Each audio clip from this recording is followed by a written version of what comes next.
Hey everyone, welcome back to my YouTube channel Pathshala. आज जो poem हम पढ़ने जा रहे हैं उसका नाम है टोड्स रिविजिटेड, जिसे फिलिप लार्किन ने लिखा था और इसे पब्लिश 1962 में कराया गया था। यह उनकी पोएम टोड्स जो 1955 में पब्लिश हुई थी का सीक्वल है। यह पोयम उनके 1964 के poetry collection the Whitson weddings में इंक्लूडेड थी। दोनों ही पोयम वर्क अलाइनेशन और मोर्टेलिटी की थीम्स को एक्सप्लोर करती है। फिलिप लार्किन का लाइफ पीरियड 1922 से 1985 का है।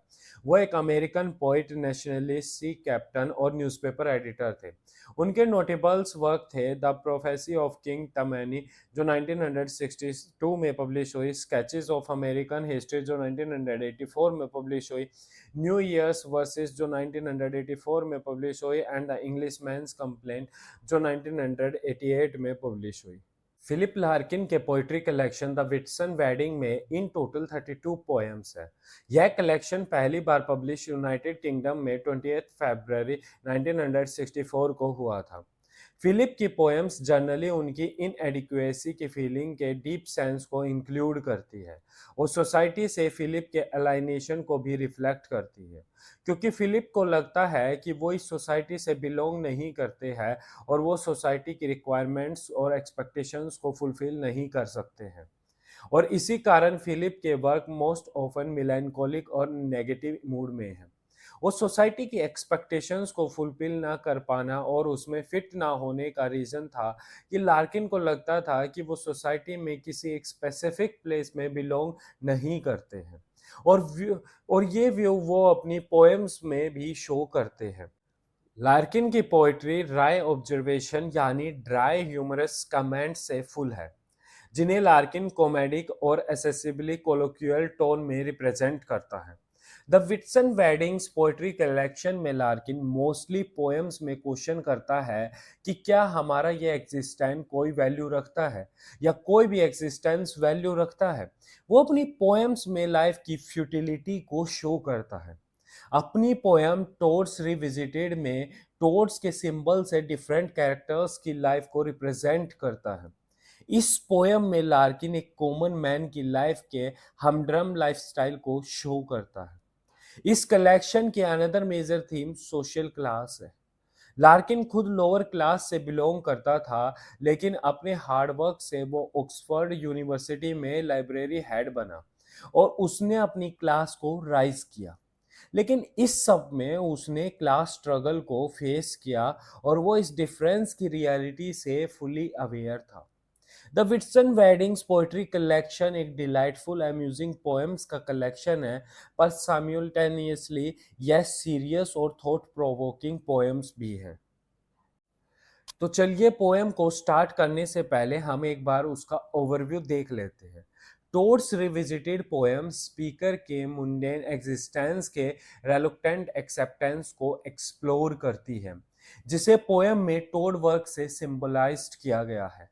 स्पीकर इनिशियली अपनी जॉब के लिए एवर्जन के सेंस को एक्सपीरियंस करता है, बट पोएम वर्क के लिए डिस्डेन के सेंस से स्टोइक रेजिग्नेशन पर शिफ्ट करती है।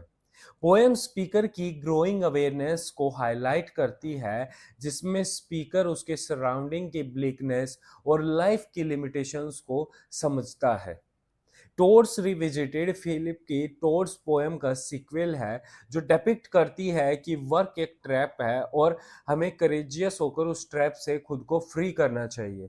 लेकिन हालांकि टोड्स रिविजिटेड पोएम में इसका कंट्रास्ट शो किया गया है। यहाँ फिलिप पोर्ट्रे करता है कि वर्क के बिना हमारी लाइफ यूजलेस और सेंसलेस हो जाएगी।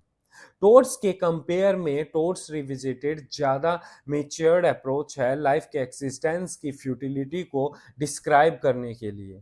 यह पोएम कहती है कि अगर हम काम नहीं करेंगे तो हमारी लाइफ टेडियस और मिजरेबल हो जाएगी।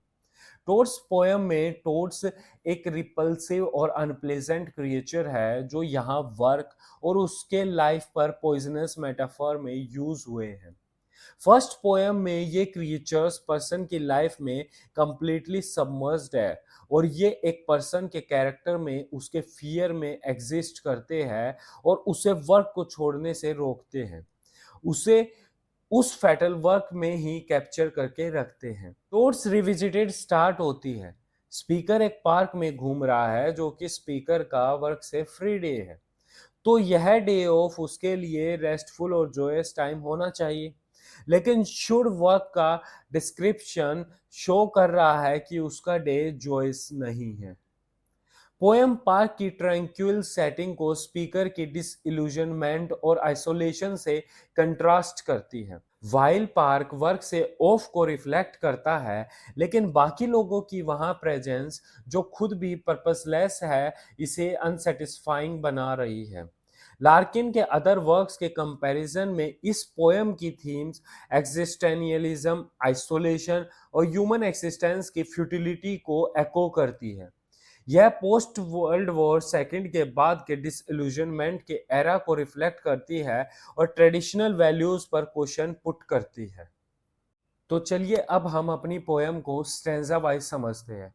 फर्स्ट स्टैंजा में पोएट कहता है कि walking around in the park should feel better than work, the lake, the sunshine, the grass to lie on. Larkin poem को अपने ट्रेडिशनल वे में स्टार्ट करता है।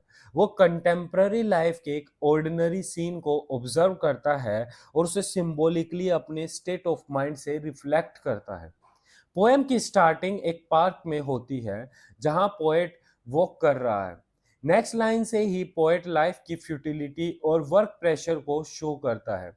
जनरली पार्क में घूमने का एक्सपीरियंस ब्लिसफुल और हैप्पी होता है, लेकिन स्पीकर पार्क में वॉक कर रहा है पर उसका एक्सपीरियंस हैप्पी नहीं है।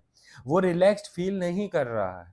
सेकेंड लाइन में शुड का यूज डिफाइन करता है कि स्पीकर को वहां अच्छा फील नहीं हो रहा है।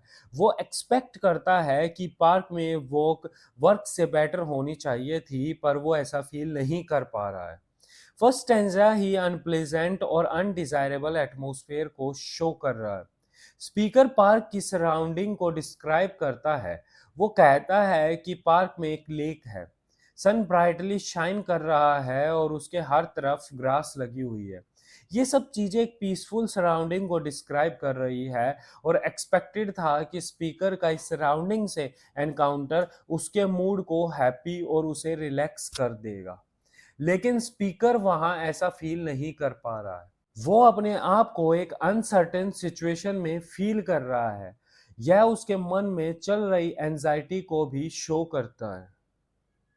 सेकंड स्टैंजा में पोएट कहता है कि blurred playground noises beyond black stocking nurses, not a bad place to be, yet it doesn't suit मी।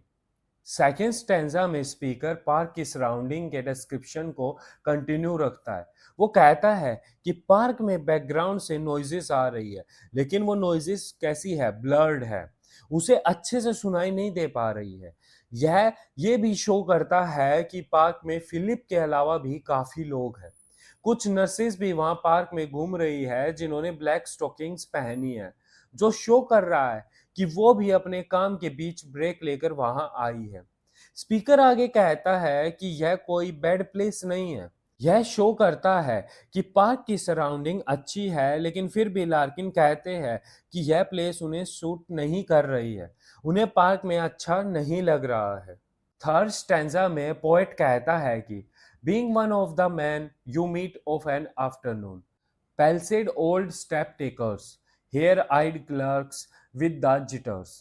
अब पोएम उन लोगों को डिस्क्राइब करती है जिनकी तरह पोएट नहीं बनना चाहता है। वो कहता है कि उस पर्सन की तरह जिससे तुम किसी आफ्टरनून में मिलते हो, जिनके पास करने को कोई काम नहीं है। पेल्सिड ओल्ड स्टेप टेकर्स या ओल्ड पीपल्स के लिए यूज किया गया है, जो लोग ओल्ड हो गए हैं और अब वो ठीक से चल भी नहीं पाते हैं और स्लोली वो अपनी डेथ के क्लोज जा रहे हैं। Next, hare eyed clerks with the jitters terrified clerks को रिप्रेजेंट करता है। क्लर्क्स जो अपने काम के कारण नर्वस ब्रेकडाउन के वर्स पर है। लार्किन टोड्स रिविजिटेड में खुद को इन लोगों से अलग करके यह प्रूव करना चाहता है कि वर्क एक नेसेसिटी है। टोड्स के अपोजिट इस पोएम में लार्किन अपनी रेस्पॉन्सिबिलिटीज और सोसाइटी में अपनी प्लेस को समझ रहा है। फोर्थ स्टैंजा में पोएट कहता है कि wax flashed out patients still wake from accidents and characters in long quotes deep in the litter baskets. यहाँ लार्किन कह रहा है कि पार्क में कुछ वैक्स फ्लैश्ड आउट पेशेंट्स भी हैं जो बाहर से तो अच्छी कंडीशन में दिख रहे हैं, उनकी अपीयरेंस काफ़ी स्मूथ और पॉलिश्ड लग रही है, लेकिन अंदर से वो काफ़ी डिसओरिएंटेड है। स्टिल वॉक फ्रॉम एक्सीडेंट से मीनिंग है कि वो लोग स्टिल कंफ्यूजन और अनसर्टेनिटी के स्टेज पर है। यहाँ हम कह सकते हैं कि वो इंसान जो हमें बाहर से खुश नजर आते हैं, वो अंदर ही अंदर खुश नहीं है। नेक्स्ट टू लाइंस में पोएट एक पुअर पर्सन को डिपिक्ट करता है। उस एरिया के homeless person desperately litre baskets में फूड सर्च कर रहे हैं। इस पोएम में लार्किन डिफरेंट लोगों की डिफरेंट सिचुएशंस बता रहा है। वो सबकी लाइफ में उनकी प्रॉब्लम्स के बारे में भी बता रहा है, और शायद वो इसके पोर्ट्रेयल से अपने किसी रियोटोरिकल क्वेश्चन का आंसर ढूंढ रहा है। मे बी यहाँ पॉइंट यह शो कर रहा है कि वो होमलेस लोग लिटर बास्केट्स में फूड को सर्च कर रहे हैं और इस इनह्यूमन कंडीशन में रह रहे हैं, लेकिन स्टिल वो काम करके अपनी इस कंडीशन को ठीक नहीं करना चाहते हैं।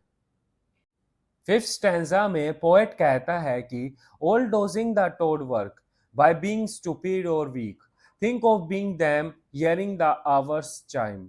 लार्किन फर्दर कह रहा है कि ये सब पीपल जिनको वो प्रीवियस स्टैंजास में डिस्क्राइब करता है, ये सब टोड वर्क को डोज कर रहे हैं, यानी अवॉइड कर रहे हैं। वर्क को अवॉइड करने के लिए ये पर्सन या तो स्टूपिड या वीक एक्ट करते हैं, और दोनों ही रीजन स्नोबिश और आयरनिक है। हर इंसान अपनी रेस्पॉन्सिबिलिटी से भागना चाहता है।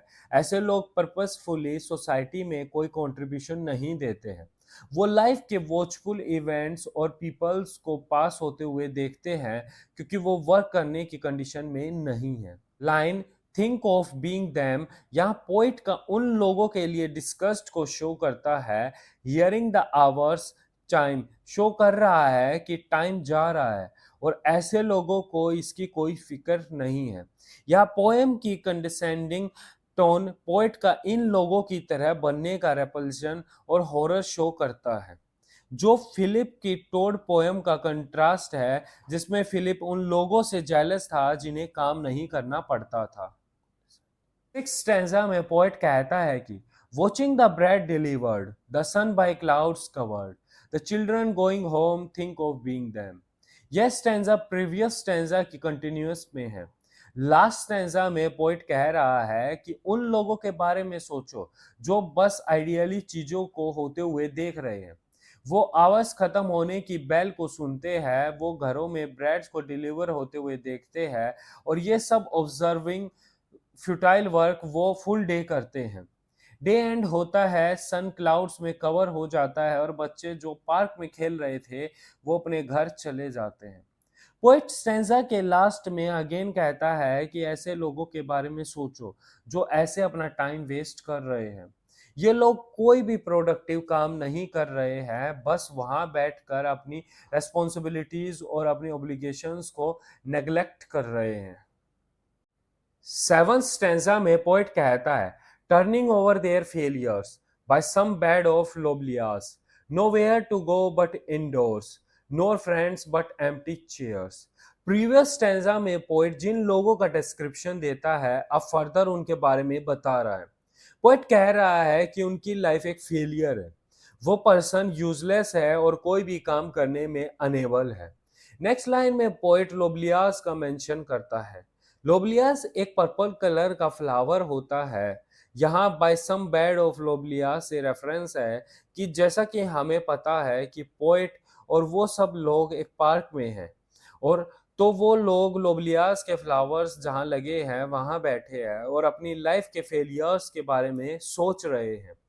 इन लोगों के पास जाने के लिए कोई जगह नहीं है, मीन्स इनके पास कोई काम नहीं है। ये लोग लॉस्ट और मिजरेबल है, इनकी लाइफ का कोई पर्पस नहीं है। ये किसी तरह के काम या एक्टिविटी में इंडल्ज नहीं है जो इनके एम्प्टी टाइम को ऑक्युपाई करे। इन लोगों के कोई फ्रेंड्स भी नहीं है। जब ये लोग इवनिंग में वापस अपने घर जाते हैं तो ये लोनली और एम्प्टी होते हैं। एम्प्टी चेयर्स यहाँ इन लोगों की लाइफ में कंपेनियंस की वॉइडनेस को शो कर रही है। यहाँ पोएट अपना भी फियर शो कर रहा है।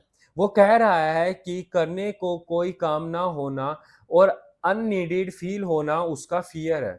वो इन लोगों की तरह एम्प्टी, वॉइड और यूजलेस नहीं होना चाहता है।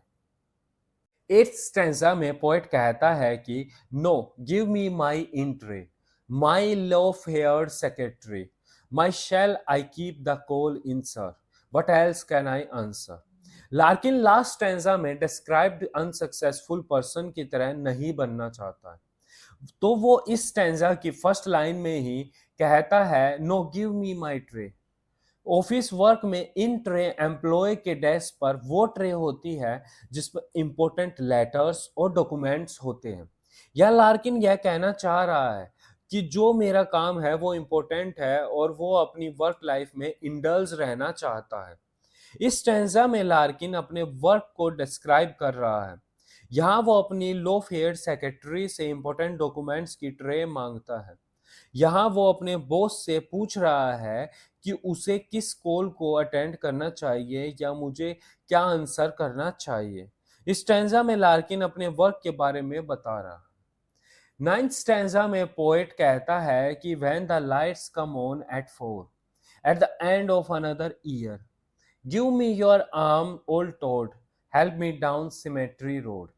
इवनिंग हो गई है और लाइट्स ऑन हो गई है, एक और ईयर एंड हो रहा है। स्टेंजा की लास्ट टू लाइंस इंप्लाई करती है कि अल्टीमेट वर्क एक डेथ सेंटेंस है। यह टोड वर्क उसे सिमेट्री रोड तक जाने में हेल्प कर रहा है, जो शो कर रहा है कि उसका काम उसे डेथ रोड पर लेकर जा रहा है।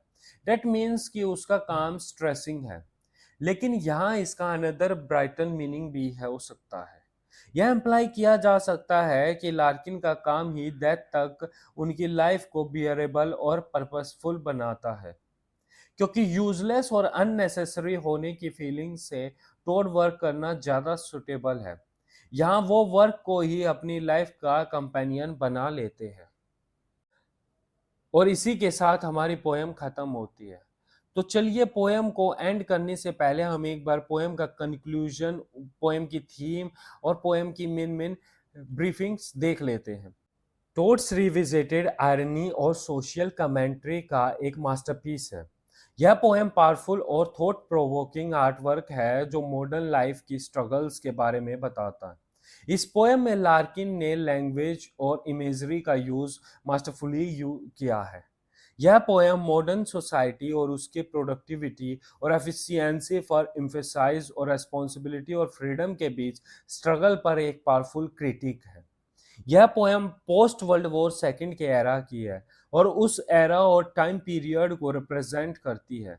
उस एरा में ट्रेडिशनल वैल्यूज को क्वेश्चन किया जाता था और लोग डिसइल्यूजन में रहते थे।